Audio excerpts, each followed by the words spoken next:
하나님의 말씀 히브리서 10장 26절로 31절 말씀입니다.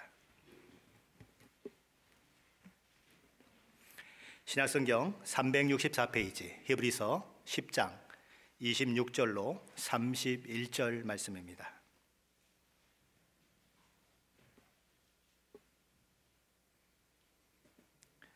같이 한 목소리로 봉독하겠습니다. 우리가 진리를 아는 지식을 받은 후 짐짓 죄를 범한 즉 다시 속죄하는 제사가 없고 오직 무서운 마음으로 심판을 기다리는 것과 대적하는 자를 태울 맹렬한 불만 있으리라. 모세의 법을 폐한 자도 두세 증인으로 말미암아 불쌍히 여김을 받지 못하고 죽었거든. 하물며 하나님의 아들을 짓밟고 자기를 거룩하게 한 언약의 피를 부정한 것으로 여기고 은혜의 성령을 욕되게 하는 자가 당연히 받을 형벌은 얼마나 더 무겁겠느냐. 너희는 생각하라. 원수 갚는 것이 내게 있으니 내가 갚으리라 하시고 또다시 주께서 그의 백성을 심판하리라 말씀하신 것을 우리가 아노니 살아계신 하나님의 손에 빠져 들어가는 것이 무서울진저. 아멘. 지난 시간에 살펴보았던 것처럼 히브리서 저자는 모이기를 피하는 어떤 사람들의 습관과 같이 하지 말고 힘들수록 어려울수록 더욱 모이기에 힘쓰는 자들이 되라고 권면합니다. 우리의 신앙이 시들시들해지는 이유는 모여 예배하는데 힘쓰지 않는 것에서 비롯됩니다. 하나님을 떠나는 일도 하나님을 배반하는 일도 언제나 시작은 예배를 등한히 하는 것입니다. 그래서 히브리서 저자는 그날이 가까움을 보면 볼수록 더욱 모이기에 힘쓰라고 권면하는 것입니다. 그리고 이어지는 본문이 오늘 저희가 읽었던 26절 말씀인 것입니다. 26절 말씀을 제가 현대어 성경으로 한번 읽어보겠습니다.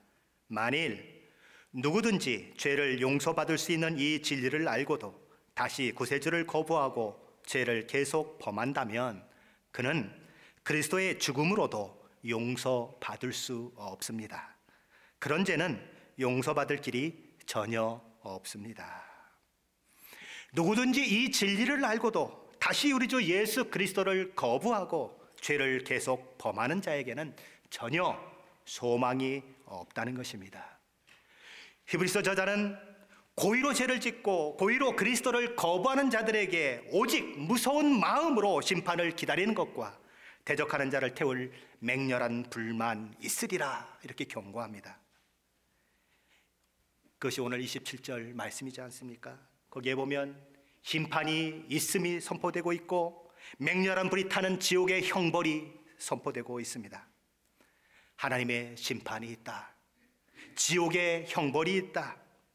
이런 내용들이 성경에 수도 없이 많이 나타나지만 현대인들은 그것에 대해서 귀 기울이지 않는 것입니다. 싫은 거예요.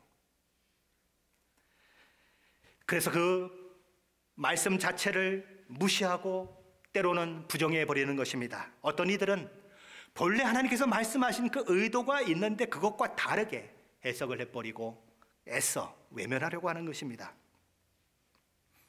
그런 일들은 이 세상에 사는 믿음이 없는 사람들 통해서만 일어나는 일이 아니고 예수 그리스도를 믿는다고 하는 사람들, 아니 스스로 복음주의자라고 자청하고 목사라고 하는데도 불구하고 이 심판과 지옥에 대한 그 내용들을 부정하는 사람들이 있는 것입니다. 여러분들 기억하고 계시는지 모르겠어요. 2011년 미국에서 천국과 지옥 논쟁이 불거졌던 적이 있습니다.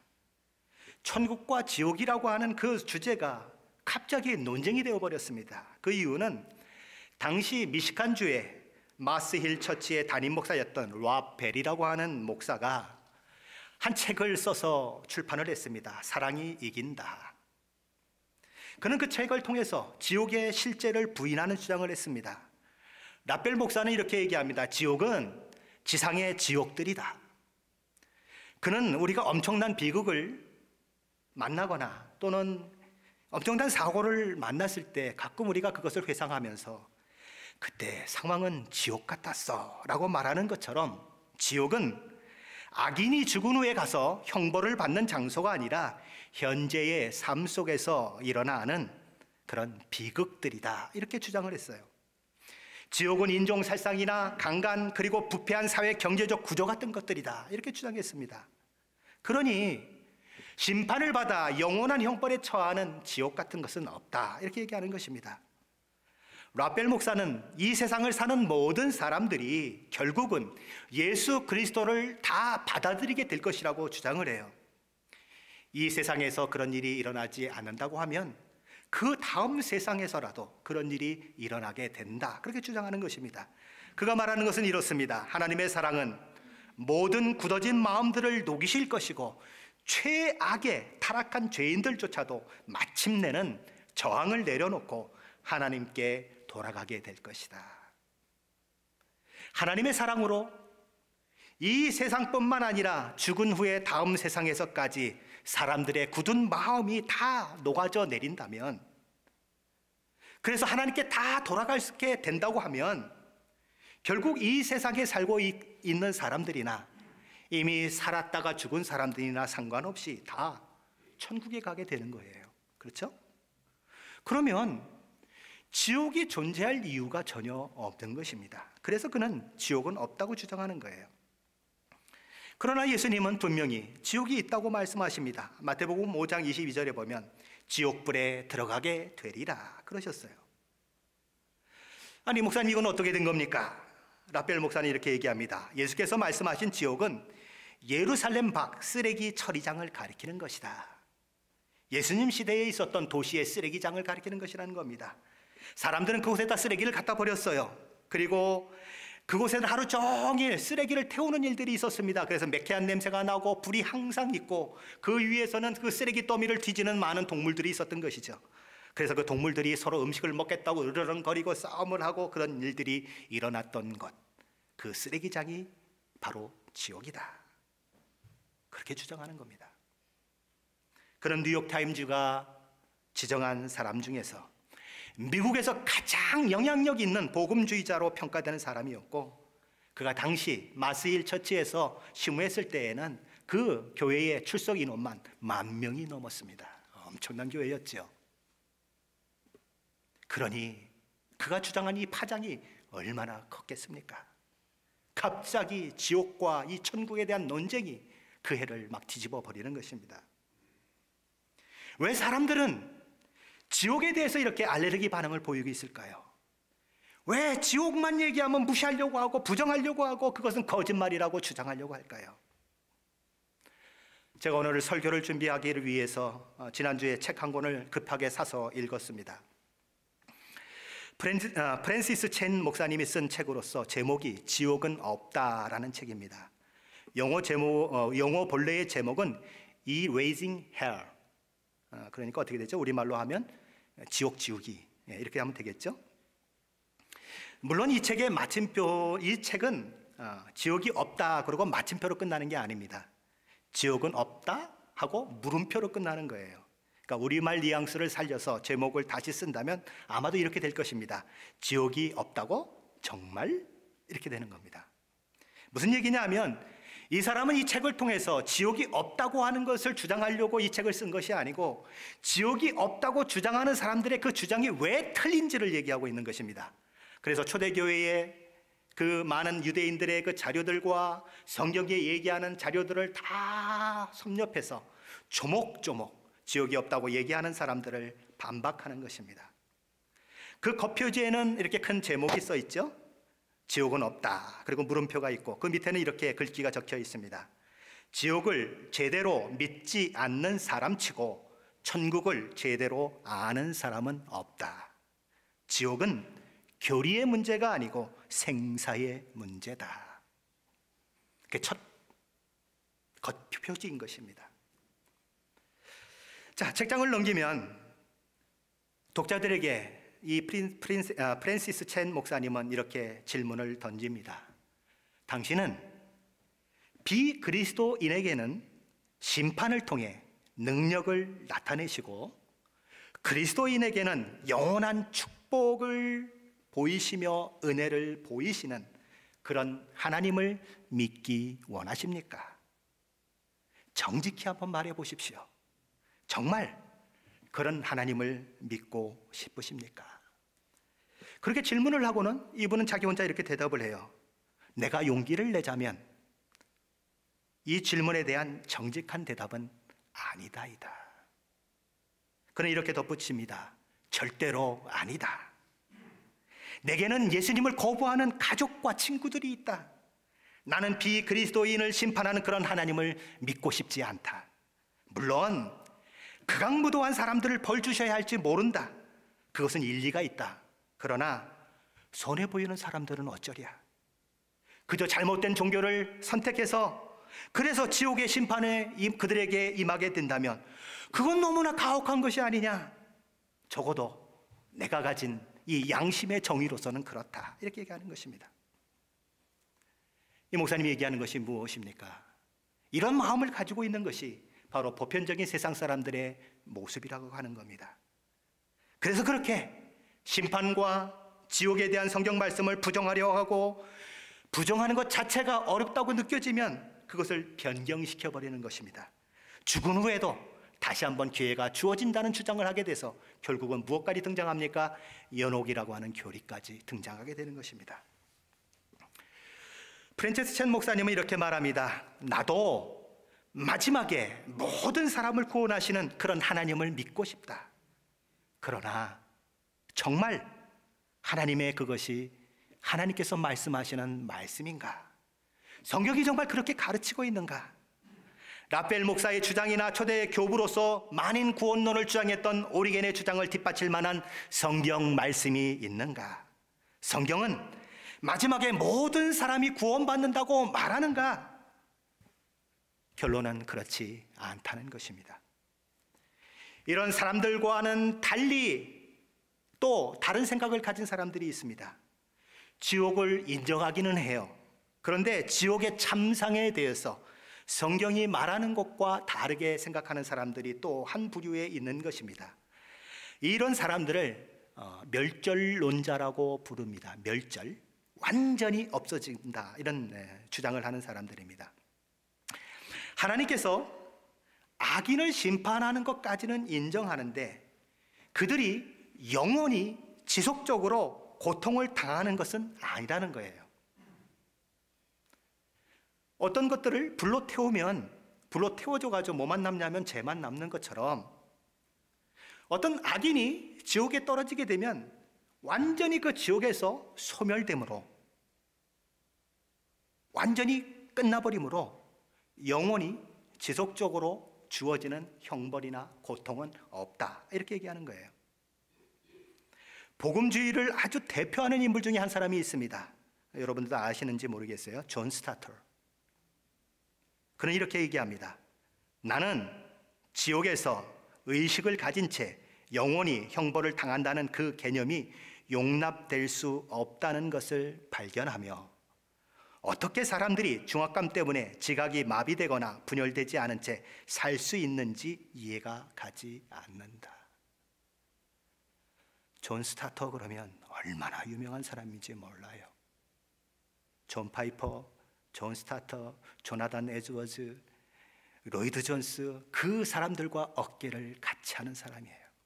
그런데 이런 주장을 하고 있는 것입니다. 자, 그러면 이 두 가지 부류의 사람들의 주장에 대해서 성경은 어떻게 얘기하는가? 심판이 없다거나 지옥이 존재하지 않는다고 주장하는 이 첫 번째 주장에 대해서 히브리서 9장 27절은 이렇게 말합니다. 한 번 죽는 것은 사람에게 정하신 것이요 그 후에는 심판이 있으리니. 사람은 한 번 죽게 되어 있고 그 후에는 심판이 있다고 성경은 선언하는 것입니다. 요한계시록 20장으로 한번 가보십시다. 요한계시록 20장입니다. 거기 가보면 흰 보자 심판, 저 어릴 때에는 어르신들이 백보자 심판이라고 그러셨습니다. 그 심판에 대한 내용이 거기 나오고 있습니다. 요한계시록 20장, 신약성경 제일 끄트머리죠. 신약성경 420페이지입니다. 요한계시록 20장 11절로 15절 말씀입니다. 요한계시록 20장 11절로 15절 말씀 같이 한 목소리로 봉독합니다. 또 내가 크고 흰 보좌와 그 위에 앉으신 이를 보니 땅과 하늘이 그 앞에서 피하여 간데 없더라. 또 내가 보니 죽은 자들이 큰 자나 작은 자나 그 보좌 앞에 서 있는데 책들이 펴 있고 또 다른 책이 펴졌으니 곧 생명책이라. 죽은 자들이 자기 행위를 따라 책들에 기록된 대로 심판을 받으니 바다가 그 가운데서 죽은 자를 내주고 또 사망과 음부도 그 가운데서 죽은 자들을 내주매 각 사람이 자기의 행위대로 심판을 받고 사망과 음부도 불못에 던져지니 이것은 둘째 사망 곧 불못이라. 누구든지 생명책에 기록되지 못한 자는 불못에 던져지더라. 아멘. 여기 보면 두 가지 종류의 책이 나오고 있습니다.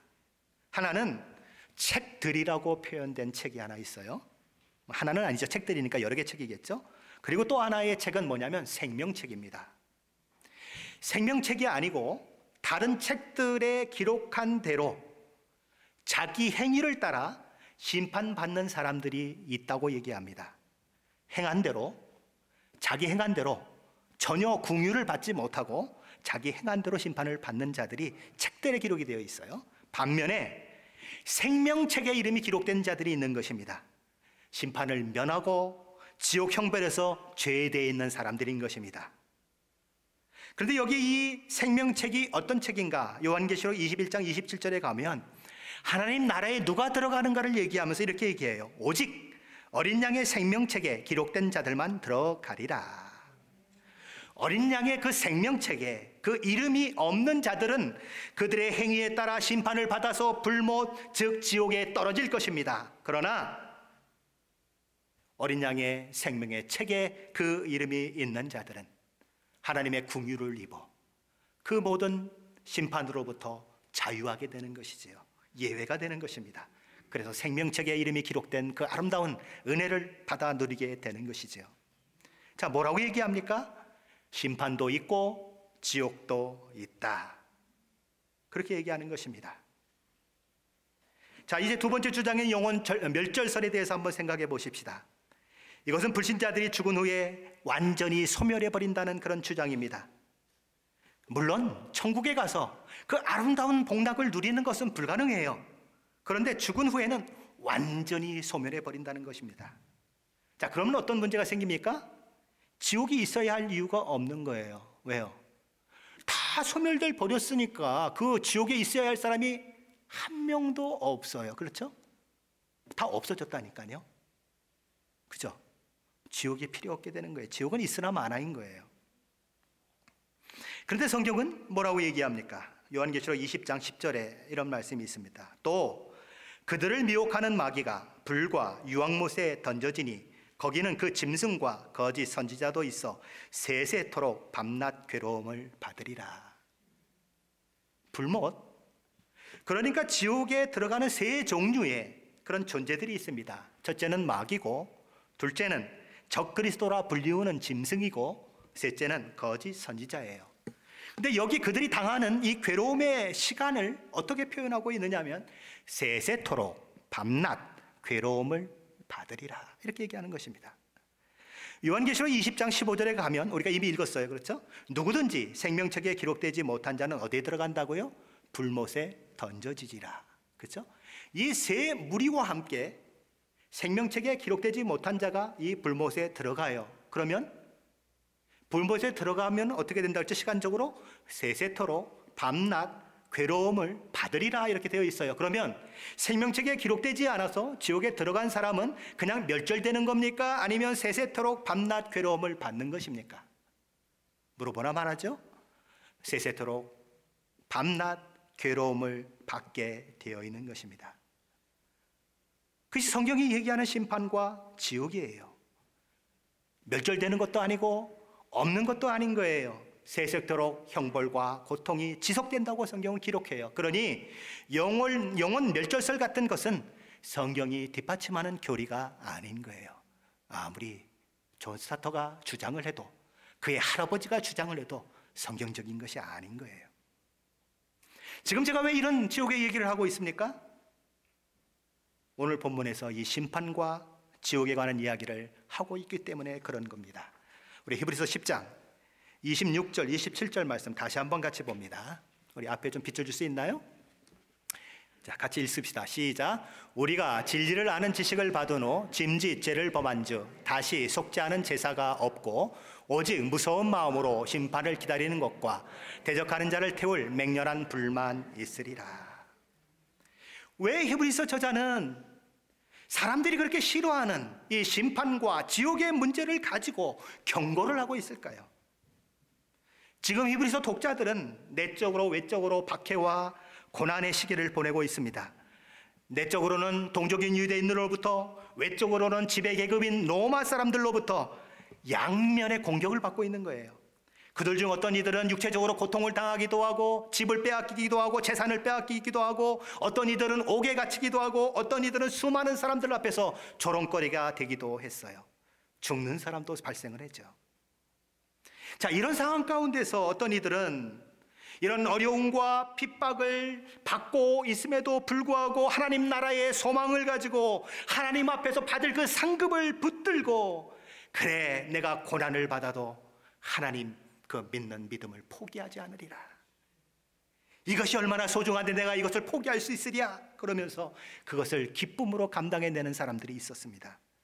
그런데 다른 한편에서는 도대체 이 어려움과 역경이 끝날 것 같지 않은 거예요. 언제 끝난다는 기약이 있으면 1년 뒤에 끝난다 그러면 1년만 참아내면 되겠는데 2년이 갈는지 3년이 갈는지 5년이 갈는지 기약 없이 어려움은 계속되는데,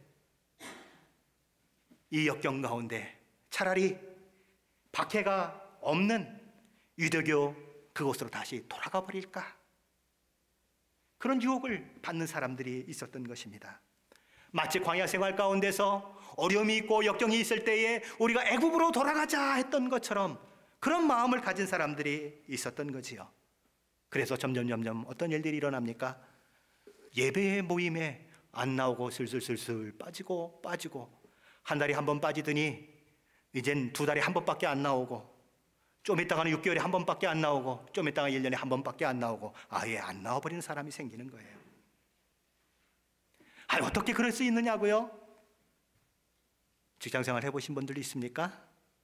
점심 식사 시간에 직장 동료들하고 한꺼번에 모여가지고 점심을 먹습니다.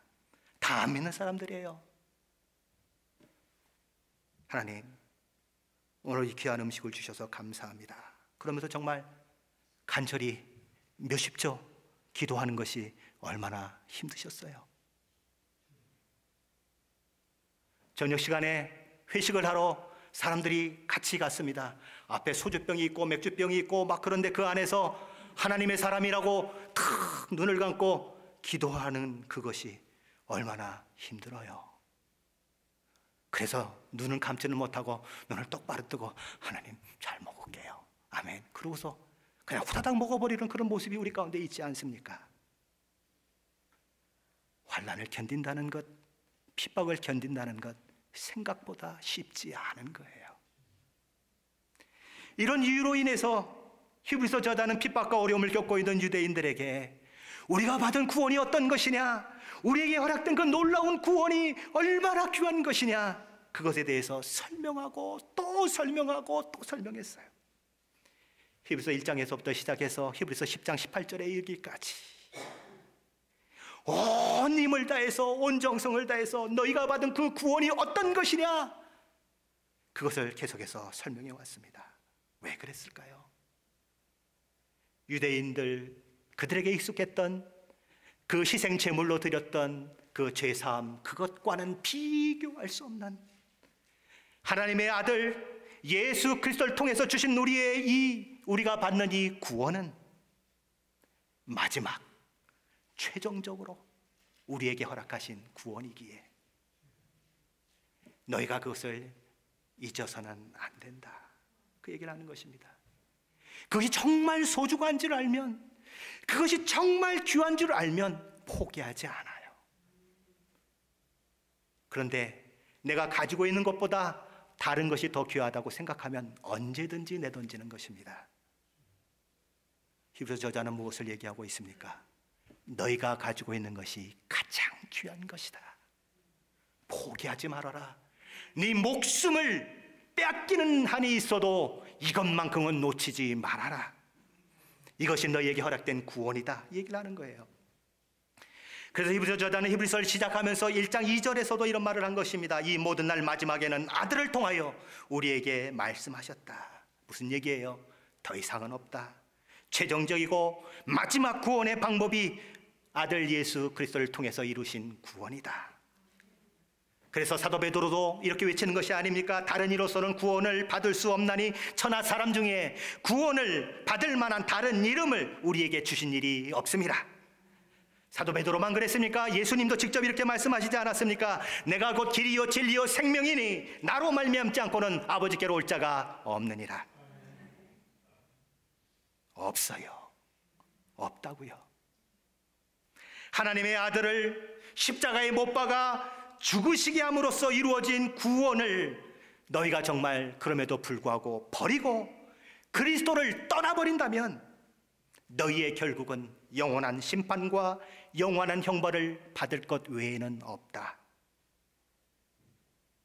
그것이 히브리서 저자의 경고의 말씀인 거예요. 그는 이 경고를 통해서 다만 죄와 형벌에 대한 것만을 얘기하는 것이 아니에요. 복음을 거부하고 주를 믿는 믿음에서 떠나서는 안 된다고 하는 것을 강조하기 위해서 이 말씀을 하고 있는 거예요. 그러면서 히브리 저자는 말하는 겁니다. 생각해봐라. 뭘 생각해보라고요? 오늘 28절, 29절 말씀입니다. 같이 한번 보십시다. 28절, 29절. 모세의 법을 폐한 자도 두세 증인으로 말미암아 불쌍히 여김을 받지 못하고 죽었거든 하물며 하나님의 아들을 짓밟고 자기를 거룩하게 한 언약의 피를 부정한 것으로 여기고 은혜의 성령을 욕되게 하는 자가 당연히 받을 형벌은 얼마나 더 무섭겠느냐 너희는 생각하라. 선지자인 모세를 통해서 주어진 율법을 어긴 경우에도 두세 증인이 증인만 서면 죽임을 당했거늘 하물며 너희를 위해서 십자가에서 피 흘리신 하나님의 아들 예수 그리스도를 통한 구원을 내던져 버린다면 그 결과가 어떨지 한번 생각해 보라는 거예요. 그로 인해 받을 형벌이 얼마나 중할 것인지를 한번 생각해 보라는 것입니다.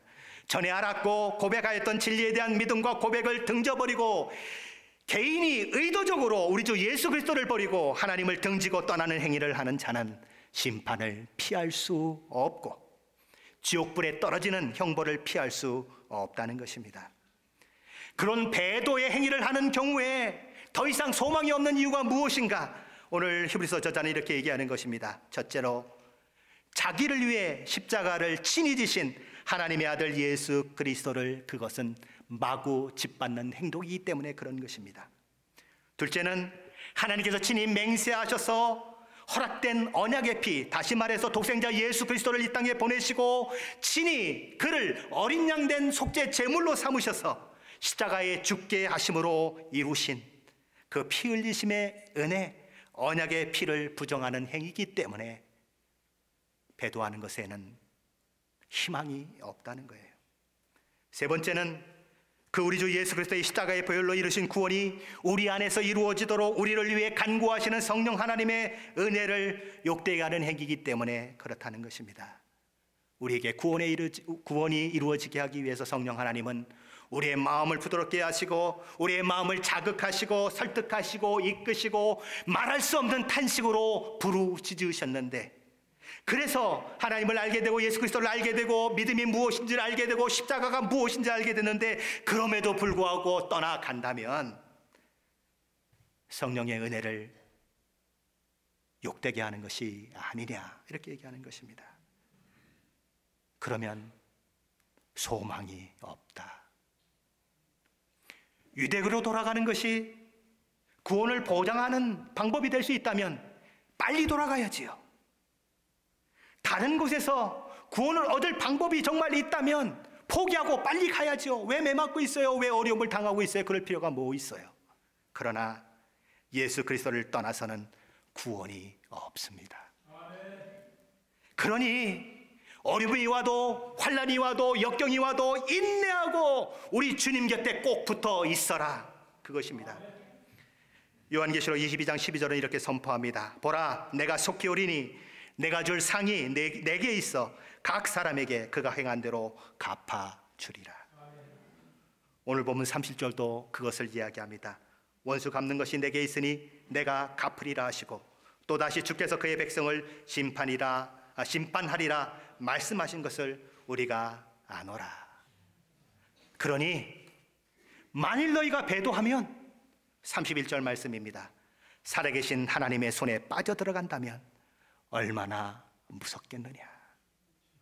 오늘 하나님을 거부하지만 그날에 심판하시는 하나님의 손에 빠지게 될 자들의 그 결국이 도대체 얼마나 무섭겠느냐.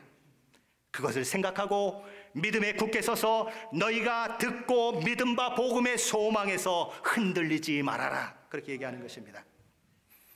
살아계신 하나님의 손, 한편으로는 우리를 품고 우리를 어루만지고 우리를 구원해 내시는 사랑의 손이에요. 그러나 다른 한편으로는 공의의 손인 것입니다. 에스라 선지자는 에스라 8장 22절에서 그 이야기를 이렇게 하고 있습니다. 우리 하나님의 손은 자기를 찾는 모든 자에게 선을 베푸시고, 사랑의 손이에요. 자기를 배반하는 모든 자에게는 권능과 진노를 내리신다. 공의의 손이에요. 하나님의 손은 두 종류로 이야기할 수 있는 손이 있다. 살아계신 하나님이 사랑의 손으로 될 수도 있고 아니면 공의의 손으로도 될 수 있다, 이 얘기를 하고 있는 것입니다. 저와 여러분은 어떤 위치에 있었습니까? 본질상 진노의 자리에 있었어요. 하나님의 진노를 받아서 영원한 멸망을 받을 수밖에 없는 그런 존재들이었어요. 하나님의 공의를 받아서 영원한 멸망에 처할 수밖에 없는 사람들이었어요. 그런데 우리 주 예수 그리스도의 십자가의 은혜로 말미암아 구원을 받은 자가 되어 하나님의 사랑의 손, 하나님의 선하신 손 안에 있는 자들이 되었던 거예요. 그런데 저와 여러분이 그 하나님의 선하신 손길을 뿌리치고 거절한다면 그에겐 뭐예요? 하나님은 두 종류의 손이 있는데 이 손을 거절하면 무슨 얘기예요? 내가 이 손으로 가겠다는 거예요. 그렇죠? 하나님의 공의의 손으로 가겠다는 거예요. 스스로 멸망의 길을 가겠다는 것, 그 이야기가 아니냐, 이 얘기를 하는 것입니다. 조나단 에드워즈라고 하는 목사님의 그 유명한 설교 중에서 진노하시는 하나님의 손 안에 있는 죄인이라고 하는 설교가 있습니다. 그의 설교를 제가 인용해서 말씀을 드려보겠습니다. 날마다 시간마다 이 큰 진노와 무한한 비참 속에 있는 사람들의 상태는 얼마나 무서운 것인지요. 지금 이 설교를 듣고 있는 회중 가운데 많은 사람이 실제로 영원히 이런 비참한 상태에 빠지게 될 것입니다. 그들은 지금 편안히 앉아 아무런 마음의 동요도 없이 이 설교를 들으면서 자기는 그런 사람이 아니라고 스스로 위로하면서 자기는 지옥에 들어가지 않는다고 생각하고 있을 것입니다. 그러나 언젠가 얼마나 많은 사람이 지옥에서 이 설교를 기억하게 될까요? 지금 이 예배당 의자에 건강하게 조용히 앉아있는 사람 중에 내일 아침이 오기 전에 지옥에 있는 사람이 있다고 해도 놀랄 일이 아닙니다. 이 땅에 오래오래 살다가 마지막이 되는 그 순간까지 거듭나지 않은 상태로 있게 된다면 그는 결국 지옥에 갈 것입니다. 그러나 여러분은 지금 산자의 땅에 있습니다. 여러분은 지금 하나님의 교회에 나와 있습니다. 여러분에게 아직도 구원의 기회가 있다는 것입니다. 여러분에게는 지금이 특별한 기회입니다. 지금은 그리스도께서 자비의 문을 활짝 열어놓으시고 문에 서서 큰 소리로 불쌍한 죄인들을 부르고 계십니다. 이러한 날에 구원을 받지 못하고 있다고 하는 것은 얼마나 두려운 일입니까? 아직도 그리스도 밖에 있으면서 지옥 구덩이 위에 매달려 있는 모든 사람은 남녀노소를 불문하고 하나님의 말씀과 섭리의 큰 부르심에 귀를 기울여야 합니다. 이런 주님의 은혜의 해는 어떤 사람에게는 아주 큰 구원의 날이 되겠지만 어떤 사람에게는 큰 심판의 날이 될 것입니다. 조나단 에드워즈의 설교인 것이에요. 사랑하는 성도 여러분, 여러분은 지금 어디에 있습니까? 살아계신 하나님의 그 사랑의 손 아래에 있습니까? 하나님의 진노의 손 아래에 있습니까?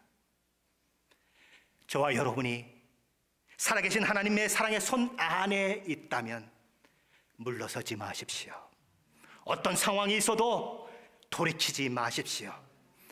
그 하나님의 손길 아래서 저와 여러분에게 허락된 그 길을 힘차게 달려가십시오. 그러나 만일 살아계신 하나님의 진노의 손 아래에 있다고 생각이 되신다면 지금 돌이키십시오.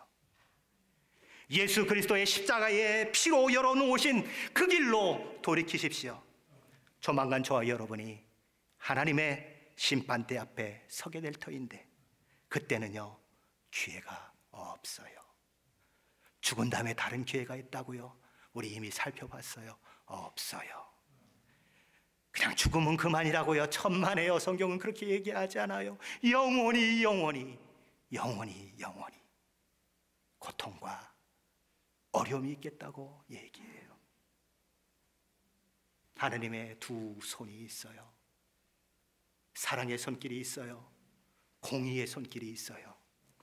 저와 여러분이 어느 손길 가운데 있어야 되는지 오늘 생각해 보세요. 고린도서 6장 1절 2절은 이렇게 얘기합니다.